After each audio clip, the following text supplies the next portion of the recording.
جنہوں نے اپنی خواہشات کو اپنا خدا بنا لیا ہے، اپنی خواہشات کو اپنا معبود بنا لیا ہے، جو وہ چاہتے ہیں اسی کے پیچھے بھاگتے ہیں، اس کی عبادت کرتے ہیں۔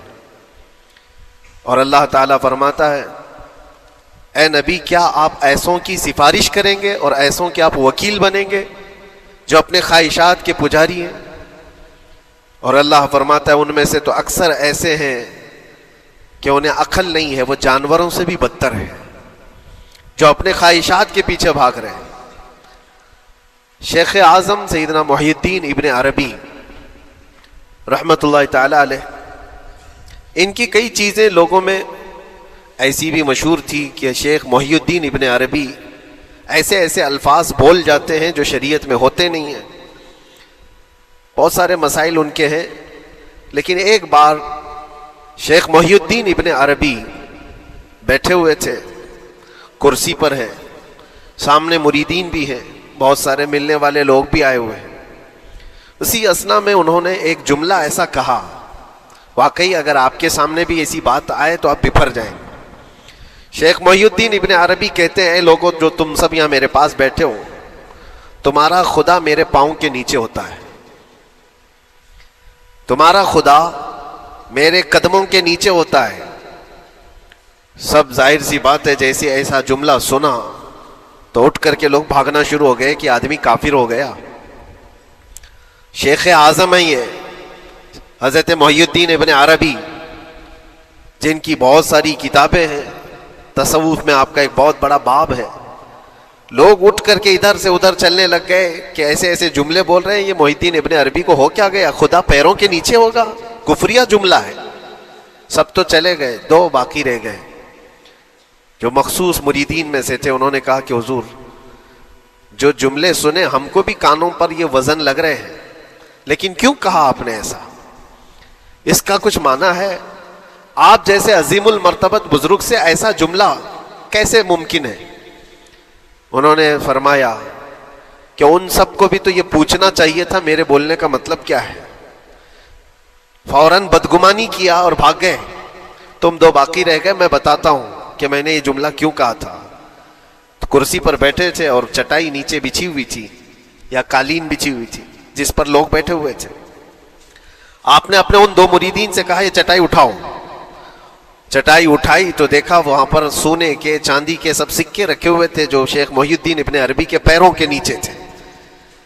کہا وہ جتنے آئے تھے وہ اسی کی عبادت کرتے تھے، اس لیے میں نے کہا کہ تمہارا خدا میرے پاؤں کے نیچے ہوتا ہے۔ وہ خواہشات کے پجاری ہیں، میں نے اللہ نہیں کہا۔ اللہ رب العزت وہ قادر مطلق ہے، میں نے کہا جس کی تم عبادت کرتے ہو، جس کو تم خدا بنائے رکھے ہو، وہ میرے پیروں کے نیچے ہوتا ہے۔ اور حقیقت ہے میرے عزیزوں، جنہوں نے خواہشات کے پیچھے بھاگنا شروع کیا در حقیقت وہ اپنا خدا بنا چکے ہیں ان کو۔ کیا ایسا نہیں ہوتا ہے کہ جو بندہ ضدی طبیعت کا ہوتا ہے چاہ لیتا ہے کہ یہ مجھے چاہیے تو چاہیے، یہ مجھے چاہیے تو چاہیے؟ یہ جو ضد ہے اپنی خواہش کو پوری کرنا، یہاں پر کہا گیا ہے کہ وہ اپنی خواہش کی عبادت کر رہا ہے، اس کے پیچھے بھاگ رہا ہے۔ اسی لیے اللہ کے نبی صلی اللہ تعالیٰ علیہ وسلم کی ایک حدیث میں آپ کو سناؤں۔ حضور اکرم صلی اللہ علیہ وسلم ارشاد فرماتے ہیں لا یؤمن احدکم حتی یکون ہواہ تبعا لما جئت بہ، تم اس وقت تک پورے مومن نہیں ہو سکتے جب تک کہ اپنی خواہشات کو میری مرضی کے مطابق نہیں بنا دو گے۔ حضور کے قدموں میں لا کر اپنی ہر خواہش کو قربان کرنا ہو، یہ نہیں کہ میری چاہت تو ایسی ہے، میں خواہش ایسی رکھتا ہوں لیکن شریعت ایسا کہتی ہے۔ یہ جب ٹکراؤ آیا تو سمجھ لو کہ تمہارے اندر ایمان آیا ہی نہیں ہے، تم مومن نہیں ہو۔ مومن وہ ہے جہاں دنیا کی ساری خواہشات وہ حضور کے قدموں پر قربان کر دیتا ہے، اس کی اپنی کوئی خواہش نہیں ہوتی۔ اسی لیے میں اکثر یہ کہتا ہوں ان نوجوانوں سے جو جن کو کچھ نصیحت کی جائے تو وہ کہتے ہیں کہ مولانا ہماری لائف ہے، ہمیں انجوائے کرنے دی جائے۔ یہ ابھی تو ہماری لائف ہے، ہماری اپنی لائف کو ہمیں انجوائے کرنے دیا جائے۔ نادان، کس نے کہا کہ تیری اپنی لائف ہے؟ تیری لائف ہے کہاں؟ زندگی یہ نہیں کسی کی کسی کے لیے، زندگی ہے نبی کی نبی کے لیے، اور نہ سمجھ مرتے ہیں زندگی کے لیے۔ ارے جینا مرنا ہے سب کچھ نبی کے لیے۔ جو خواہشات کو لا کر کے حضور کے قدموں پر رکھ دیتا ہے تو پھر وہ کہتا ہے میرے عزیزو، وہ پھر آ کر کے یہ کہتا ہے اپنی خواہشات، اپنی طبیعت جہاں سب مر جاتی آدمی کی، اس کی اپنی کچھ نہیں ہوتی، تب اس مومن کی زبان سے یہ نکلتا ہے یا رسول اللہ زمین و زمان تمہارے لیے، مکین و مکان تمہارے لیے، چنین و چنا تمہارے لیے، بنے تو جہاں تمہارے لیے، ہم آئے یہاں تمہارے لیے، اٹھے بھی وہاں حضور کے لیے۔ اس کا اپنا کچھ نہیں ہوتا، اپنی خواہش ہوگی تو میں کرتا رہے گا، اور جتنی خواہشات کے پیچھے بھاگتا رہے گا دنیا اس کا پیچھا کبھی نہیں چھوڑتی، اور نہ ہی دنیا اس کو کبھی سیراب ہونے دے گی، کبھی پیٹ بھرنے دے گی ہی نہیں، وہ بھوکا ہی رہے گا، وہ پیاسا ہی رہے گا جو دنیا کے پیچھے بھاگتا ہے۔ ایک مرتبہ سیدنا عبداللہ ابن مسعود رضی اللہ تعالیٰ عنہ غمگین بیٹھے ہوئے تھے، کسی بات کا غم ہوگا، نبی پاک صلی اللہ تعالیٰ علیہ وسلم کا گزر ہو رہا تھا، آپ نے دیکھا، حضرت عبداللہ ابن مسعود سے پوچھا کہ غم کیوں ہے؟ تو آپ خاموش رہے، تو اللہ کے نبی صلی اللہ علیہ وسلم نے ایک جملہ فرمایا جو آج ہم سب کے لیے سبق ہے میرے عزیزو، فرماتے ہیں لا تکثر ہمک ما یقدر یکن، اپنے غم کو زیادہ مت بڑھا، جتنا لکھا ہے اتنا مل کے رہے گا، وما ترزق یأتک، جتنا اللہ نے رزق لکھا ہے وہ آ کر رہے گا، وہ تیرے پاس آ جائے گا۔ غم کب بڑھتے ہیں انسانوں کے؟ ہمارے اندر جو ٹینشن جس کو آپ کہہ رہے ہو، فرسٹریشن کہہ رہے ہو، یہ سب چیزیں انسان کی زندگی میں کب آتی ہیں؟ جب یہ اپنی لو اور اپنی خواہشات دنیا سے لگاتا ہے، خالق سے اگر لگاتا ہے تو پھر اس کے غم نہیں بڑھتے، بلکہ غموں کا مداوا ہے۔ اسی لیے بزرگوں نے فرمایا کہ اگر ٹینشن فری جینا چاہتے ہو تو انسانوں سے امیدیں کم کر لو، اللہ کی ذات سے یقین بڑھا لو، اس کی ذات سے یقین بڑھاؤ۔ ہم نے دیکھا ہے اپنی زندگی میں جس سے ہم ملتے رہے، جس سے کچھ خواہشیں رکھتے رہے یا جس کے متعلق کچھ امیدیں وابستہ کر رکھی، یہاں امیدیں ٹوٹ جاتی ہیں، پھر انسان کا غم بڑھتا ہے، انسان مغموم ہو جاتا ہے۔ اللہ کی ذات سے جو وابستہ ہوا اور وہاں جو آس لگایا وہ ہر دن بشاشت کے ساتھ جیتا ہے، یقین کے ساتھ جیتا ہے۔ اسی لیے میرے عزیزوں، یہاں جس نے بھی اپنے خواہشات کو دنیا کے ساتھ لگایا ہے اسے کم کرنا ہے۔ لا تکثر ہمک ما یقدر یکن، اللہ کے نبی فرماتے ہیں اپنے غموں کو زیادہ مت کر، جتنا لکھا ہے اتنا تجھے مل کر رہے گا۔ اس دار فانی میں، اس عمل کی دنیا میں ہم نے اپنے بہت ساری چیزیں پھیلا رکھی ہیں۔ ایک چیز میں آپ کو بتاؤں کہ کبھی کبھار میں دیکھتا ہوں موبائل کو، اب سب کے ہاتھوں میں موبائل ہے، اور کبھی کبھار یہ اسٹک بھی ہوتا ہے، اچھی کمپنیوں کے موبائل بھی اسٹک ہو جاتے ہیں، یا تو کبھی بہت زیادہ بیٹری گرم ہو جاتی ہے اور موبائل بھی گرم ہونے لگتا ہے۔ پھر اس کا حل کیا ہے؟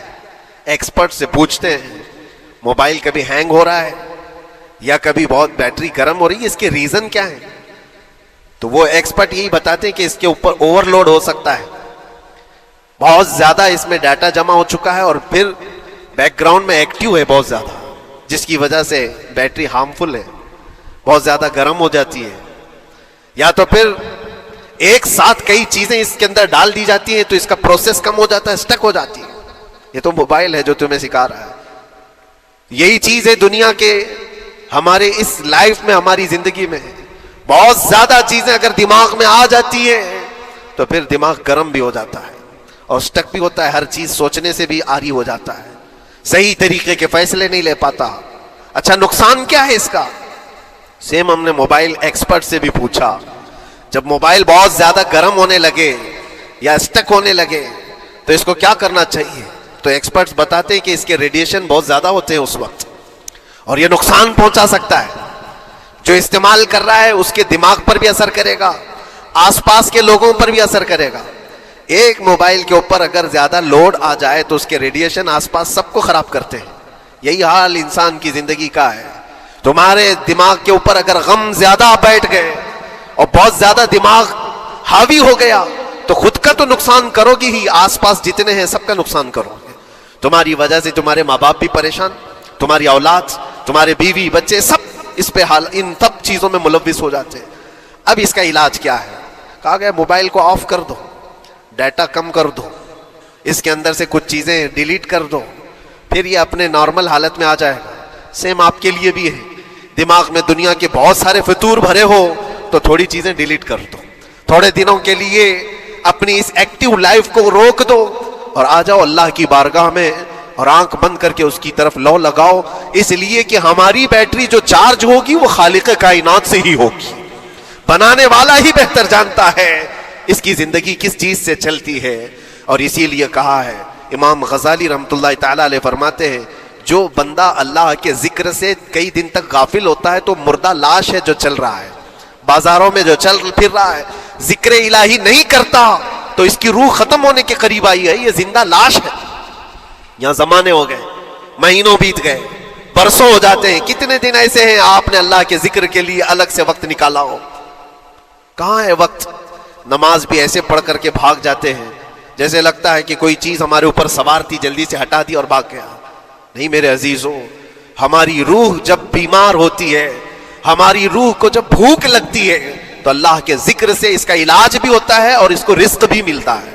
لیکن ہم رزق دیتے ہی نہیں. کبھی آپ نے دیکھا ہماری باڈی کو, صبح ناشتہ نہ کرو, دوپہر میں کھانا نہ کھاؤ تو شام تک ہمارا جسم ہچکولے لینے لگتا ہے, چکر آنے لگ جاتے ہیں. کیوں؟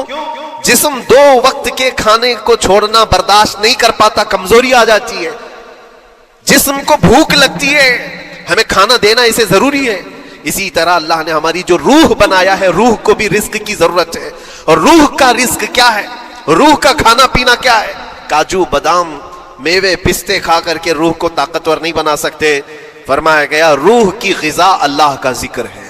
جب بندہ اللہ کا ذکر کرتا ہے تو اس کی روح کو طاقت ملتی ہے اور روح کمزور نہیں رہتی, طاقتور بن جاتی ہے. عزیزان گرامی وقار, پھر میں خلاصتاً یہ بات کہوں گا کہ ہم نے دنیا میں اتنی ساری چیزیں پھیلا لی ہیں, اتنے سارے, جس کی وجہ سے غموں کا بوجھ ہمارے دماغ پر طاری ہے. اور ایک وقت وہ آئے گا جب ساری چیزیں چھوڑ کر کے فوراً بھاگنا پڑے گا, نکلنا پڑے گا. کچھ لوگوں کے متعلق کہا گیا ہے کہ روح نکلنے کے وقت اس کو بہت تکلیف ہوتی ہے, سب کے لیے نہیں. کچھ ایسے لوگ ہیں جن کی روح نکلنے کے وقت درد زیادہ ہوتا ہے, تکلیف زیادہ ہوتی ہے مرنے کے وقت. پوچھا گیا کیوں؟ کہا کہ یہ روح جو ہے اس کی ساری بنائی ہوئی چیزوں میں اٹکی ہوئی ہے, اس کی اولاد میں بھی ہے, اس کے مال میں بھی لگی ہوئی ہے, اس کے گھر میں بھی لگی ہوئی ہے, اس کے جائیداد میں بھی لگی ہوئی ہے. روح جب نکل رہی ہوتی ہے ان سب چیزوں سے بھی نکل رہی ہے, جہاں جہاں اس کی خواہشات لگی ہوئی تھی سب جگہ سے کھینچا جا رہا ہے, تو درد بڑھتا چلا جاتا ہے, تکلیف بڑھتی چلی جاتی ہے. اور پھر وہ جب دیکھ رہا ہوتا ہے خالی ہاتھ جا رہا ہو, تکلیف زیادہ ہوتی. اسی لیے میرے عزیز اللہ کے نبی صلی اللہ تعالی علیہ وسلم کا جب آخری وقت آیا, آپ کے وصال کا وقت آیا, حضور نے اپنی بیویوں کو بلایا, ازواج مطہرات کو بلایا اور پوچھا کہ کس کے پاس کتنا سونا ہے, کتنا زیور ہے. ازواج مطہرات نے کہا میرے پاس اتنا ہے, ان کے پاس اتنا ہے. سب نے اپنے چاندی سونے کے زیورات لا کر پیش کر دیا. حضور پاک صلی اللہ علیہ وسلم نے فرمایا اے میری بیویوں, اے میری ازواج, اگر تم چاہو تو یہ سب اللہ کی راہ میں خیرات کر دو, اللہ کی راہ میں اس کو وقف کر دو, خیرات کر دو. بیویوں نے پوچھا یا رسول اللہ صلی اللہ علیہ وسلم, کیا آج سے سونا چاندی پہننا حرام ہو گیا ہے؟ کیا ہمارے لیے ناجائز ہو گیا ہے؟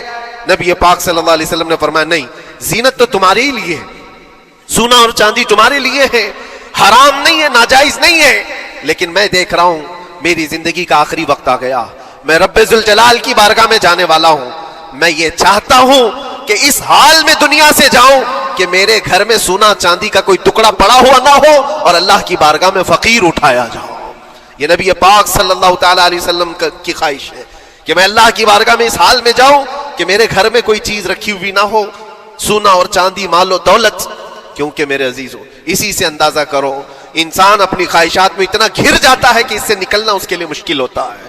اور روح نکلنے کے وقت یہی تو تکلیف ہوتی ہے کہ کہاں کہاں کیا کیا بنایا تھا, کتنا جمع کیا تھا, حساب کرتے کرتے اس کی روح نکل جاتی ہے. ہم نے دیکھا ہے, میں اپنا ایک تجربہ بتاتا ہوں.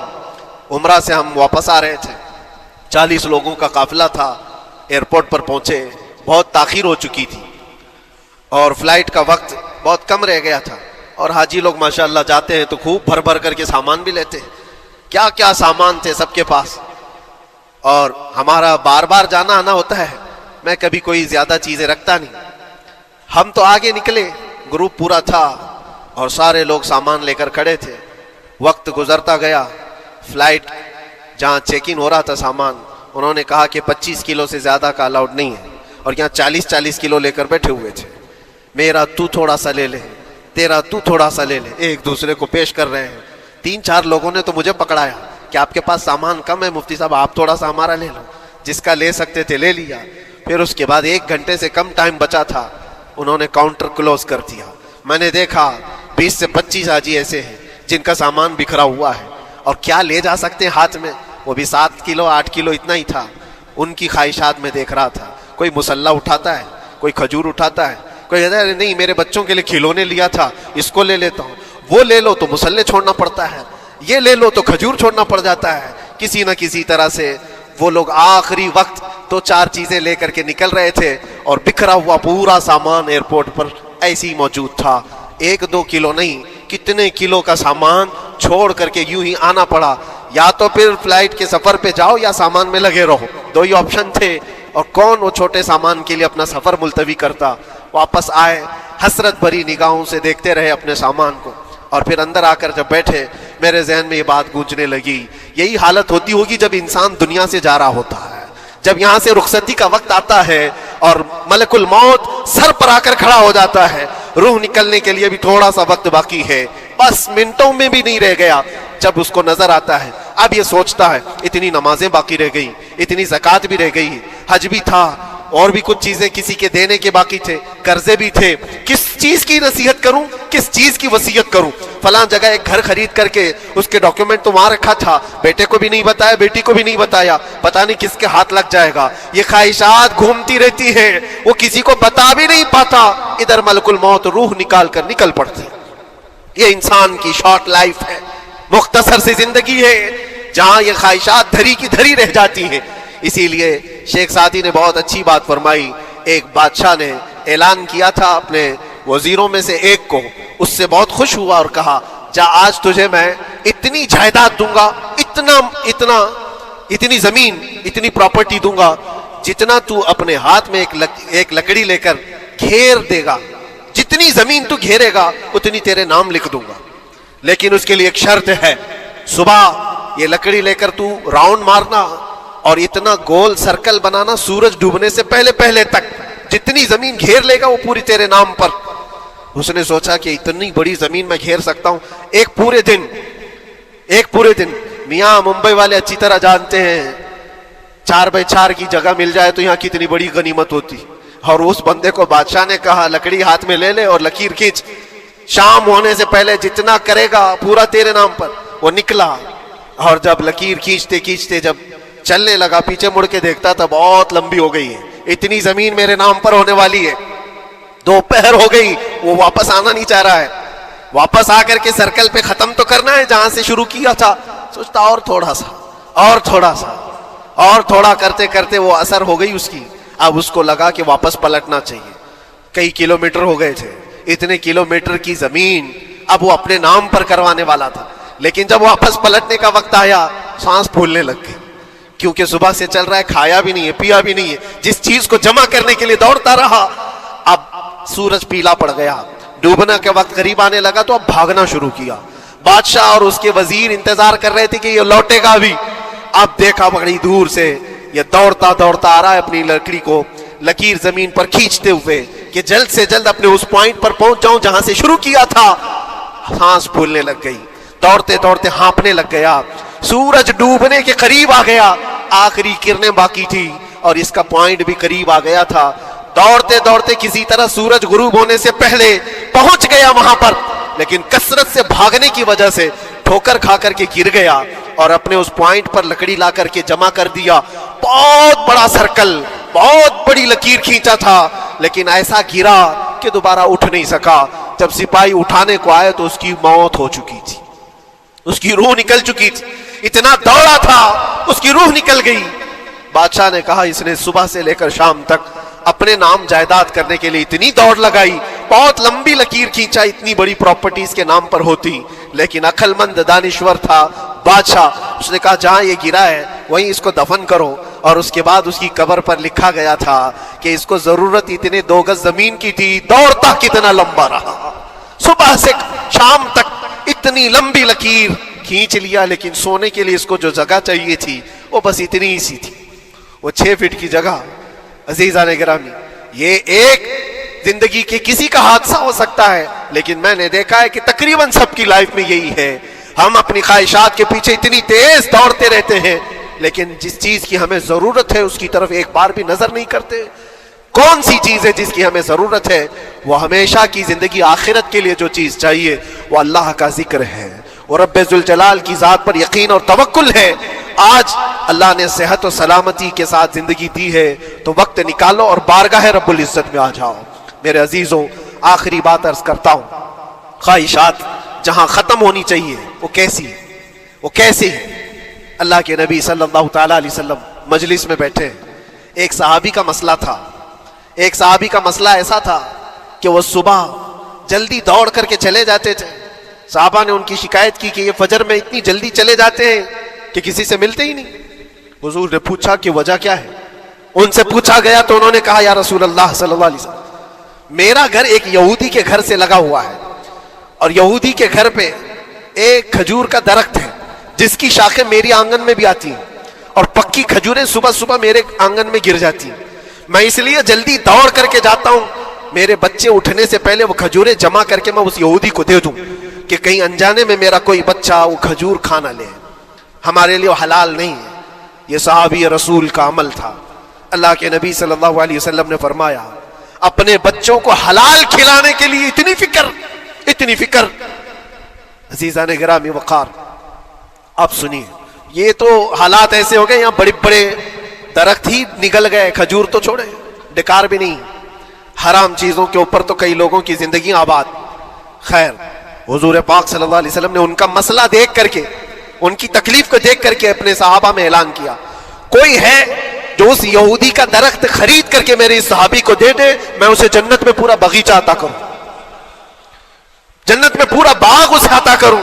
صحابہ، ظاہر سی بات ہے، ایک بار حضور نے فرمایا تو پھر اس کو حاصل کرنے کے لیے ایسی دوڑ لگتی تھی، سب گئے، میں حاصل کر لوں. اب اس یہودی کو منانا تھا کہ تو ایک درخت جو ہے اپنے پڑوسی کو بیچ دے، آنگن میں اس کے ہے، بیچ دے.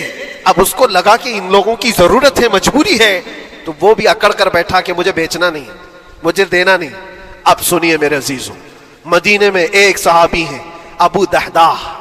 اللہ اکبر، کبھی میں پڑھتا ہوں تو حیرت ہوتی ہے.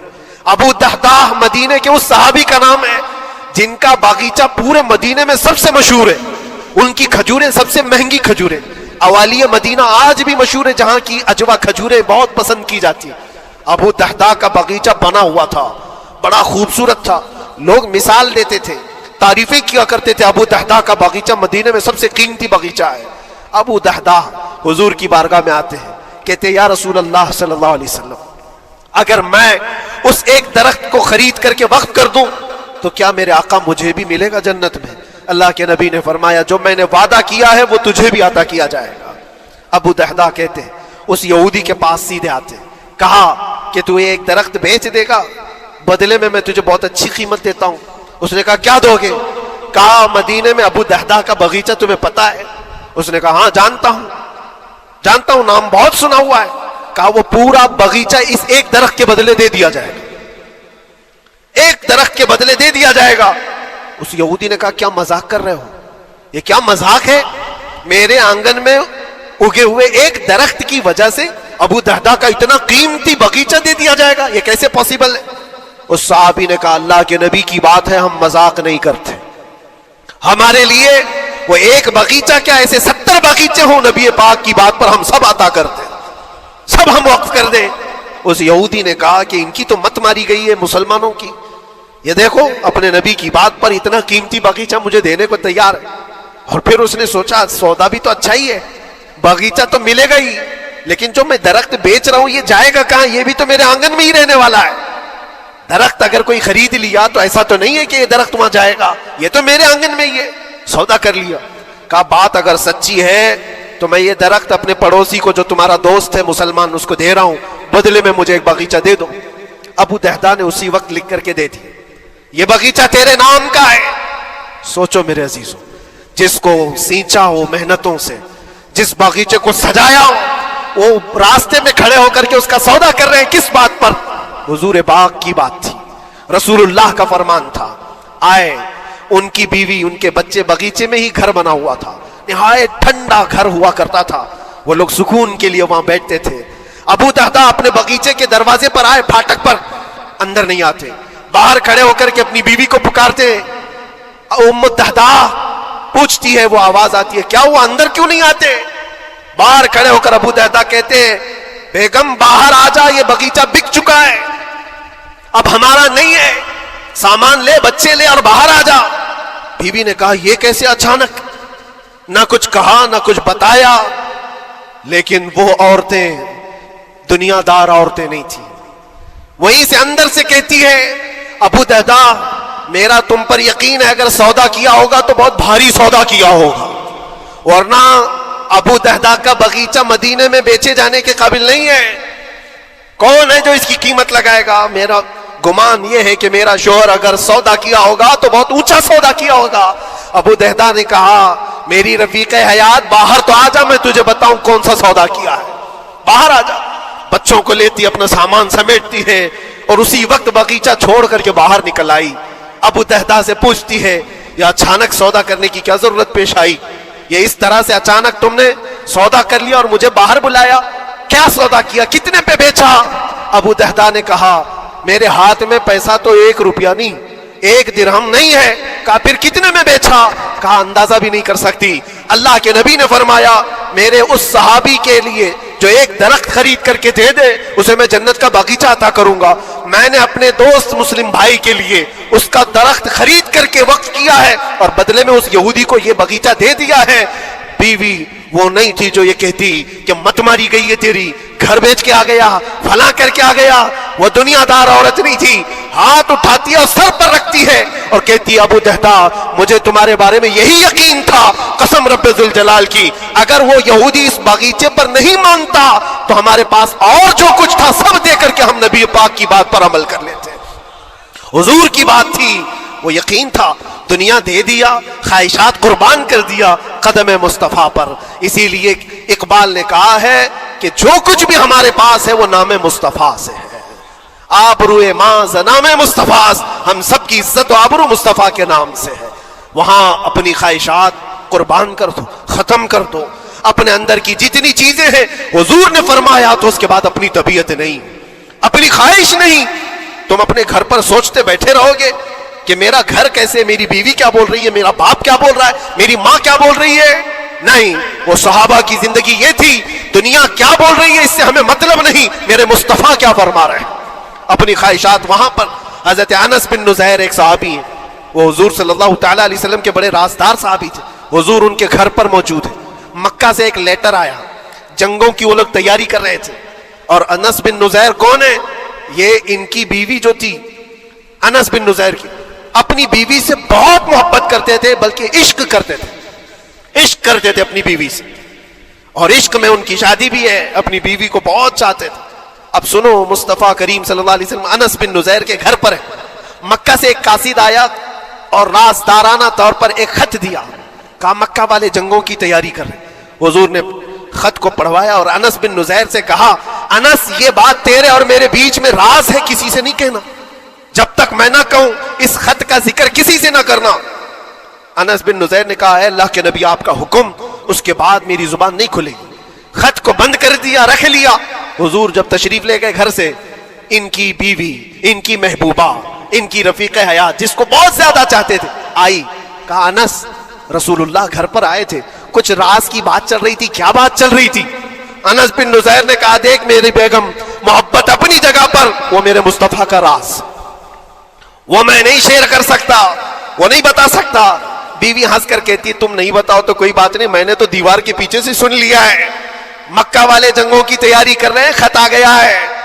انس بن نزیر نے اپنی بیوی سے اتنی بات سنی, سیدھے جا کر کے گلا پکڑ لیا, گردن کو دبوچ دیا اور کہا, اس وقت تک میں تیری گردن نہیں چھوڑوں گا جب تک میرے مصطفیٰ کا فرمان نہ آ جائے.